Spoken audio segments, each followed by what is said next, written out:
Hier, on a terminé le premier programme connu avec des résultats qui sont totalement encourageants pour l'équipe française puisque la plupart des Français se classent dans les 10 premiers. Et par contre, on a bien évidemment nos favoris, le Russe Mamistov et l'Espagnol Castor Fantoba. Donc ça va être un classement très serré. En plus de ça, on s'aperçoit que le premier et le deuxième du classement sont à moins de 2 points d'écart. Moins de 2 points d'écart sur 4900 points qui étaient disponibles sur ce premier programme connu. Donc c'est-à-dire rien du tout, c'est quasiment une égalité parfaite. Oh, very nice to be again in Châteauroux. As usually in the first program, a lot of stress, a lot of preparation change on the box. Has been very interesting because all these trainings, the past 10 days, near here in Levroux, wind from the south every day, no problem. Just arrived to Châteauroux, winds from the north. And when I'm supposed to do my first flight, winds from the west. Je pense avoir fait un vol tonique qui a vraiment plu au juge. Bon, la fin du programme, je ne m'étais pas rendu compte finalement que j'étais descendu un peu plus que prévu. Et 4 juges ont considéré qu'une de mes figures était finalement trop basse, donc j'ai pris 250 points de pénalité.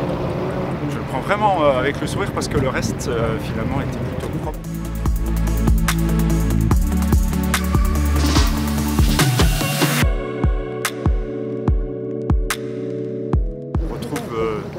Beaucoup de visages connus. C'est une ambiance très souriante.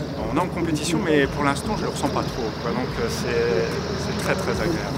La Fédération française d'aéronautique aussi, durant ces mondiaux de voltige aérienne, propose également énormément d'activités au sol pour petits et grands, justement pour ouvrir l'aéronautique au plus grand nombre. Ceux qui ont envie d'apprendre à piloter, ceux qui veulent juste venir passer un moment pour découvrir l'aéronautique, c'est totalement possible. On a des stands avec un simulateur de vol, des visites d'avions légers d'Aéroclub, des DR400, l'AFA Electro, l'avion électrique de la Fédération française d'aéronautique. On a également plein d'autres stands présents, les stands des fédérations du LM, d'aéromodélisme, on a Subaru avec un circuit automobile pour apprendre à faire du drift avec des pilotes professionnels. On peut également visiter le 747 Cargo qui est basé ici et un funambule qui est présent et qui fait des démonstrations la journée sur ce site. Il y a également des avions à pédales pour nos petits-enfants, des mini-pilotes. Donc s'ils veulent venir découvrir, se créer une vocation en faisant du petit avion sur un petit circuit, pourquoi pas? C'est vraiment une grande fête populaire pour tous les Castelroussins et pour tous les Français présents ici sur Châteauroux.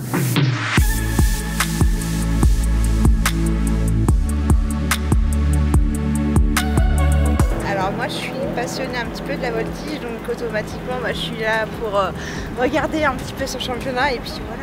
Au-delà des avions, il y a des avions d'acrobatie, il y a des gros avions à visiter, il y a des camions de pompiers, il y a tout un tas d'amusements pour les enfants. Ça amuse beaucoup le petit aussi, donc on est venu passer une journée agréable. Vous avez des chouchous? On va aller en prendre. Mais des chouchous. Ouais, oh. Il pense qu'à la bouffe. Des chouchous. Coupé. Aujourd'hui, on va avoir le début de la deuxième épreuve, ça s'appelle l'inconnu numéro 1. Donc une épreuve avec des figures qui ont été tirées au sort quelques jours avant, donc les pilotes n'ont pas le temps de le répéter en vol et c'est là la grande difficulté de ces championnats puisque le premier programme, le connu, ils avaient le temps de le répéter puisque le programme était connu quelques mois à l'avance, ils pouvaient le répéter, s'entraîner avec, tandis que là le programme inconnu, c'est une découverte, ils vont le faire pour la première fois dans le ciel de Châteauroux et c'est là la difficulté de ce programme.